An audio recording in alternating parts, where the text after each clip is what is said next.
Welcome to another free-to-play game. We're going to play Kidnapped Girl.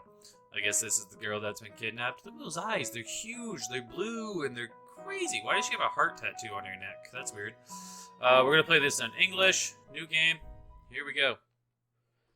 The day I turned 17, I kidnapped a girl. Oh, I'm the kidnapper. Okay. Her name was Alice. Sociability was not the main feature of her character.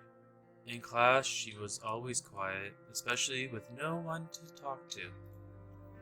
A girl like her was not difficult to pull out for a date after school. In the process, she readily agreed to come home with me, where I gave her some juice laced with sleeping pills. Alice fell asleep in just a few minutes. It's my first kidnapping. I'm hoping it goes well. Not a bad beginning. Everything went according to plan, although with the dosage, I went too far. I lived with my uncle. His house was too big for just the two of us, so some of the rooms were empty. My uncle said for a long time that he wanted to rent them out, but didn't post any ads, so I used one of them as my torture chamber. Of course, he didn't know that. Edward was the name of my uncle. He rarely went into the empty rooms, and only key cards to the room was settled in my pocket. Edward always came home late, so today I had plenty of time to have fun with my new toy. When I locked myself in the room with Alice, I felt a wave of heat sweep through my body. My hands were sweaty as I began to crawl along the ropes. My gaze darted hungrily from the sharp blade to the white skin of the motionless body and back again. I licked my lips in anticipation. Simultaneously with the excitement, bad thoughts came into my head. I looked back at the closed door. Did I make a mistake? Did everything go well? I shook my head, shaking off my misgivings, and set about the task I had long dreamt of. The only thing that matters now is that it's just the two of us.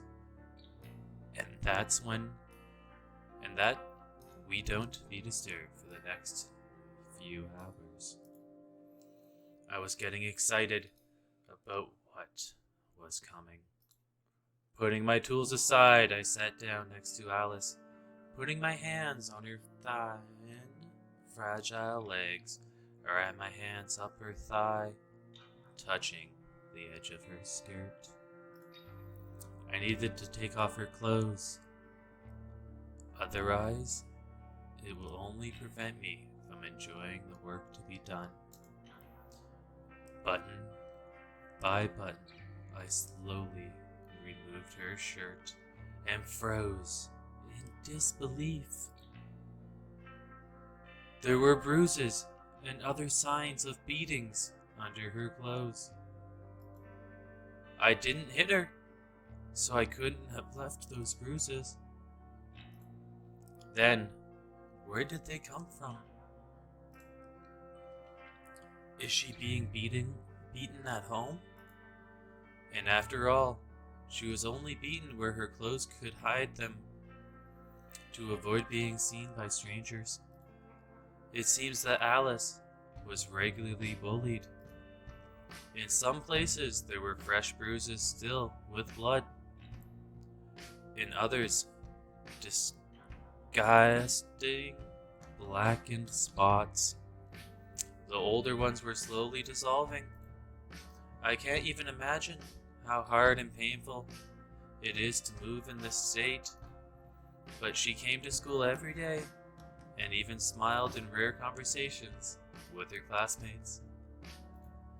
Perhaps she decided to go with me so that she could return home late as possible. These thoughts made me desire to hurt her disappear, but I didn't change my mind. Oh no. The strange feelings in my heart was probably not pity, but disappointment. After all, psychos like me can't feel pity, and I can't empathize with others. When I kidnapped Alice, I wanted to enjoy her suffering, to see the first drop of blood on her smooth, white skin. And now, I can't get what I want. Her body is covered in injuries without effort, without my effort. It's like asking for a sweet birthday cake, but getting a stale, moldy cupcake. How can I fill Alice with pain and horror when she is already being bullied? How? After thinking about it, I decided to hide all the torture items that I could indicate the real reason for my abduction. And when Alice wakes up, I'll send her home and find a better victim next time. Finally, Alice opened her eyes.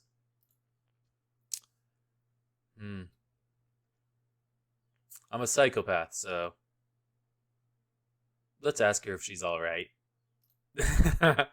As soon as she regained consciousness, I rushed to her, fainting concern. Oh, you're awake. Are you alright? Does it hurt anywhere? When we were sitting down, you suddenly fainted, and I... However, Alice was in no hurry to show excitement. Instead, she got up, looked around, closed her eyes for a second, and then looked directly at me. You put me to sleep! Those words froze me for a second. How did she know about that? Oh, what are you talking about? Oh, this is me. I told you. You passed out. I've been put to sleep more times than I've been once, so I know the feeling when I start to fall asleep after a sleeping pill.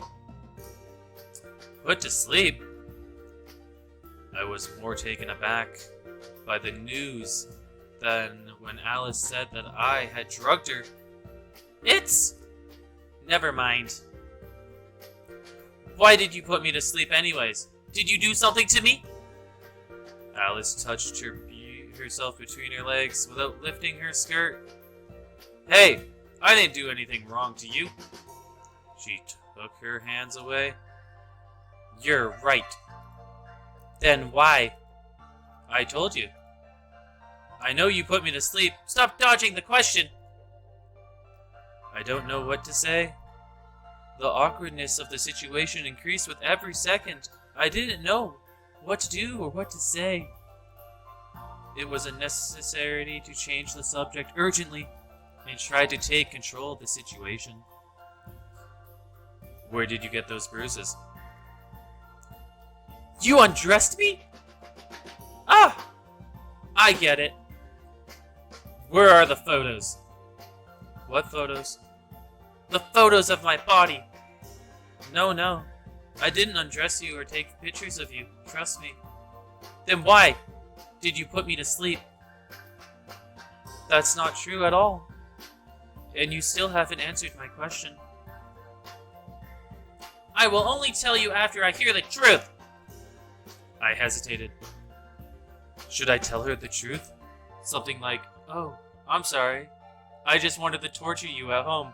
But it's okay. I've never changed my mind, so you can go home. I've already changed my mind, so you can go home. No, this is nonsense. Then, I'm not sure what it will work, but it's worth a try. Lowering my eyes and stammering, he pretended to be very confused. The only way to get out of this situation, which would go without suspicion, is to come up with a sufficiently touching story. As far as I know, girls are more emotional and romantic than boys. I like you. And for long I have had the desire to kidnap and kidnap a loved one. So I decided on my birthday to make myself a gift. Rubbing my hands, I continued to stare at the floor without looking up at her. Who would believe that? Wait, you love me? I nodded uncertainly. Someone liked me? The recent weariness and anger disappeared smoothly. She smiled, and her eyes lit up. It worked. Well, my lie worked. Although, I must admit, I did not expect much success, and was already preparing to reduce the kidnapping to a mocking joke. To laugh in her face, call her a naive fool for believing such a handsome man like me can truly ask a mild-mannered girl like her out. How is she mild-mannered? Look at her. Like, damn! And then rudely take her to the door after dealing with several insulting phrases thrown at me. After this farewell, it is not that I could just go back and talk to her anytime soon. No. I must admit that Alice is not simply as it seemed. I didn't manage to deceive her at first, although an experienced liar. But how can she immediately believe that I loved her? While I was wondering at her naivety, she thought about something for a couple of seconds in silence. It turns out that I was kidnapped by my classmate who is also crazy. Her voice had become more softly. I would even say melodious. What did you want to do next? Well, I wanted to let you to live with me, probably. Probably? You didn't think it through, did you? There's nothing funny about it. I frowned, silently, which confused my former captive. Ha! I'm sorry. I just always thought you were incredible. You have excellent grades in all subjects. You get prizes. You are good at sports. I never thought a guy like you would like me. I didn't think you were a bit stupid after all. And this is said by the person who was kidnapped. How dare you! We laughed. Ha! Hee hee! Ha ha! Oh! The tension has disappeared. Alice relaxed and began to behave more freely at ease. At school, she usually doesn't attract attention. During recess, she rarely leaves the classroom, sitting at her desk with her head down or silently looking out the window. In general, an inconspicuous gray mouse. And now, I even catch myself thinking that she has a very nice smile. Ooh. School, hobbies, music. We moved smoothly from one topic to another, consistently not thinking about the kidnap, and did not notice how time flew by. The longer we talked, the more free Alice felt. She listened to me with genuine interest, sometimes even making various jokes in my direction and laughing sincerely. I listened to her stories, and sometimes I couldn't help but smile. I got the feeling that the Alice who goes to school with me and the Alice who is sitting next to me are two different people. I never thought Alice could be so sociable, and I never thought Alice could be so happy. The next few hours passed quickly. We chatted about all sorts of nonsense. What an idiot. Oh, I wasn't. It's late. I think it's time for you to go home. Your parents are probably already worried. My words made Alice suddenly sad. Her smile and the sparkle in her eyes were gone. It's like she's back in the ghost mask she always wore at school. I don't have parents. Sorry. Then who do you live with? With my stepsister and her boyfriend. Her boyfriend. Grr. She almost hissed the last words through her teeth. Boyfriend. It was immediately clear to me that things were not going well at home. My guess was confirmed, and the family does not favor her very much. Alice continued to sit next to me, not wanting to leave. It was silent, and just looking at the time on my phone. Edward should be back soon, and if he sees Alice, I will have to explain. He is a good man, and will be happy if I bring a girl home, but Alice is not my girlfriend. I just kidnapped her and tried to torture her. Yep. Bind and hide in another room with a gag in her mouth is one thing, but to explain what Alice was doing and how we met, I didn't want to. Seeing my confusion, she stopped. Alice glanced at me briefly, then for a moment pursed her lips, and with a sharp exhale stood up. I'm sorry. You don't live alone, and it's already late. She went to the door, and with a noticeable reluctance, it was raining outside. Before leaving, Alice turned around, saying the last words. You know, I wouldn't mind if you really kidnapped me. You're much more comforting. And she left. So it would have ended, but a couple hours later, Alice returned. The doorbell rang. Clive, please forgive me. Oh, Alice, my heart. Oh. After voicing her insane request and holding her bag with a trembling hand, she smiled and cried. The smile on her face was just an artificial dam, ready to collapse at any moment. Under the influx of emotion, unable to contain the utmost sadness, loneliness, and despair. What happened to her? Why is she crying? Such questions did not linger in my mind for long, because the way she looked now, her pain drew and beckoned. Her vulnerabilities and tears seemed to cry, lock me away from people and do not want and do what you want to me.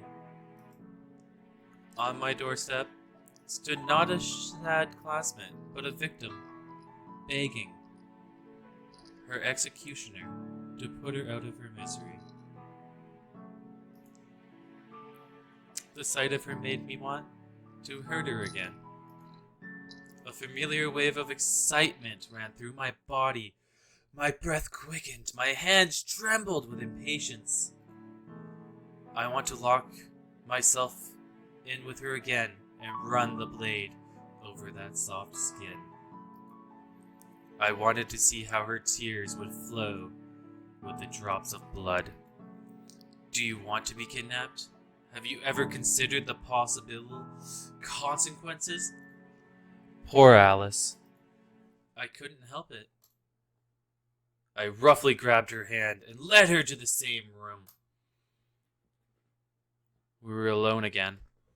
All that remains is to take a knife and... Wait, Clive! You want to do this to me? Even though I'm a used product? What are you talking about? Alice told me everything. She worked as a prostitute. I wanted to save money so that I could come so that after of age, I could immediately leave my stepmother and her boyfriend and live separately. Her stepmother's lover liked to molest her, but Alice always locked herself in her room. Today, when she returned home, this man, as always, was drunk. Her stepmother was not home, and he tried to rape her. But she barely fought back and ran away from home, returning to me. To me. She had nowhere else to go. Now, you hate me. I'm sorry I did it. If I'd known someone like you would like me. Her tears started to flow harder. But please, let me stay with you. I'll do anything. Anything? Those two words stuck in my head. Will she consent to being the victim of my torture? While I was thinking about this, Alice continued to stand, waiting for my answer. I couldn't find any words to say, so I hugged her instead. This embrace was a fleeting impulse, which for some reason I instinctively obeyed. And even though I didn't expect it from myself, at that moment, this hug seemed the only right thing to do. This is how we started living together. Clive, are you still awake? Hi, Edward. I need to prepare for tomorrow's test. Good. Just don't overdo it, because I want to ask you to give me high marks. It's enough for me that you're happy. Yes, I understand. Well, I won't bother you. He didn't notice anything. Great. I locked the door and went to the balcony. Alice, you can come in now. Be quiet. Did everything go well? Yes. Initially, I wanted to put Alice in one of the empty rooms, but she was afraid that my uncle would still notice her, so she stubbornly demanded to spend the night with me. My room was spacious, so it was easy to lay another mattress. In theory, Alice would go to school with me. Edward always left the house early, so there wouldn't be any problem. On Saturday, we would stay at home, and on Sundays, Uncle did not work, so Alice and I would just walk late until Edward fell asleep. The only problem was that my uncle could come into the room at night, so I started locking up. Since then, I've had many opportunities to talk to Alice. Maybe it's because we started living together. At school, she followed me everywhere. Why are you following me? What?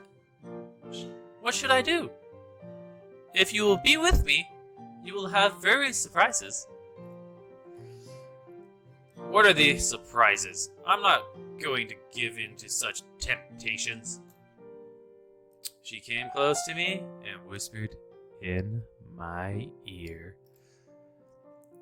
Even if you want to do something with me, it's nice.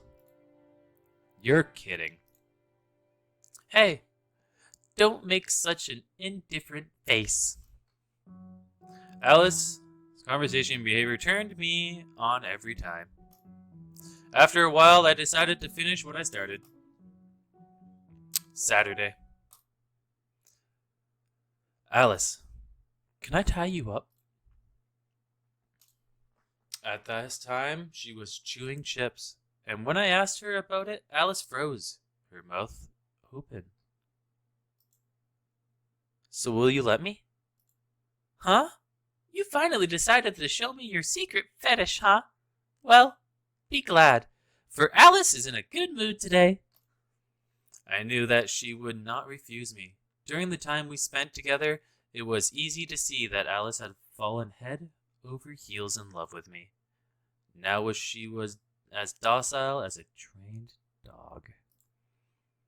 But before proceeding with my plan, I put a diaper on the bed so as to not stain the bed with blood. The diaper? Why would you put a diaper on the bed, not stain it with blood? What are you doing? And then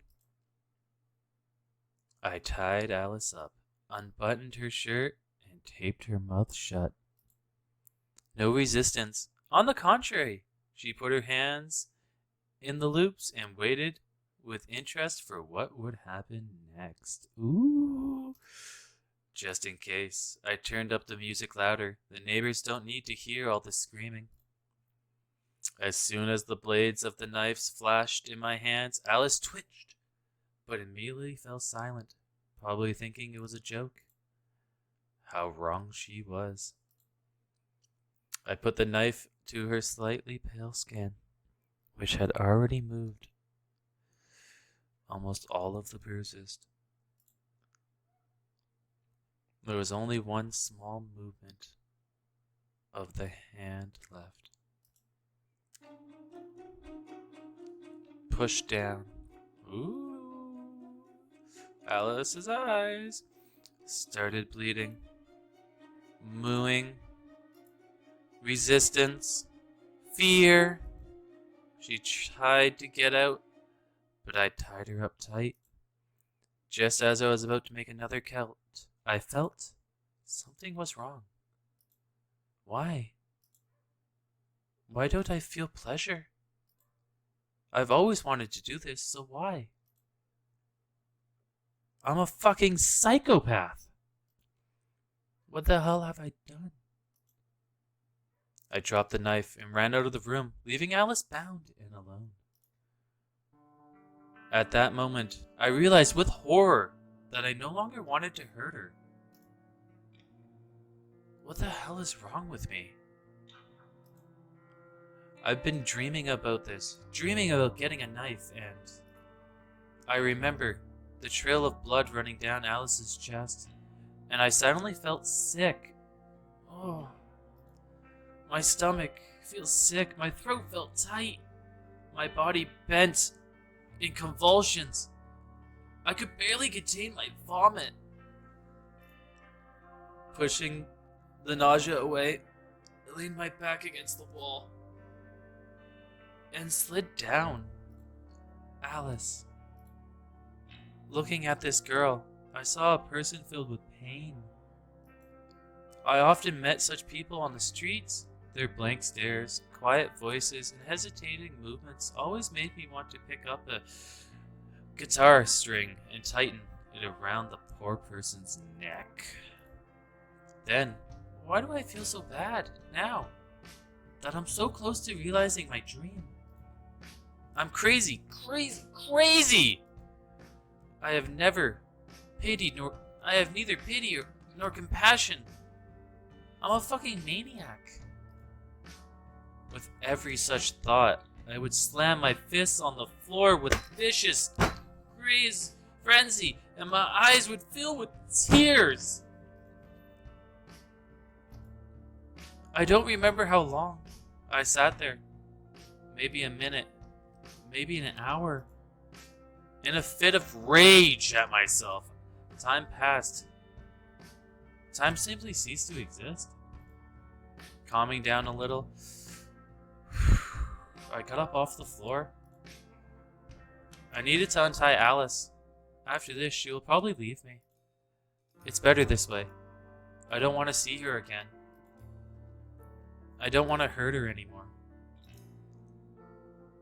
After returning to the room with a first aid kit and providing minimal medical assistance, I untied her. You can leave. The door is open. Alice didn't move and just looked down in silence. Then her eyes got wet. So, you did this on purpose to kick me out? I'm right, right? Not at all. Then, why did you do such a terrible thing to me? I do not understand. You really want to get rid of me?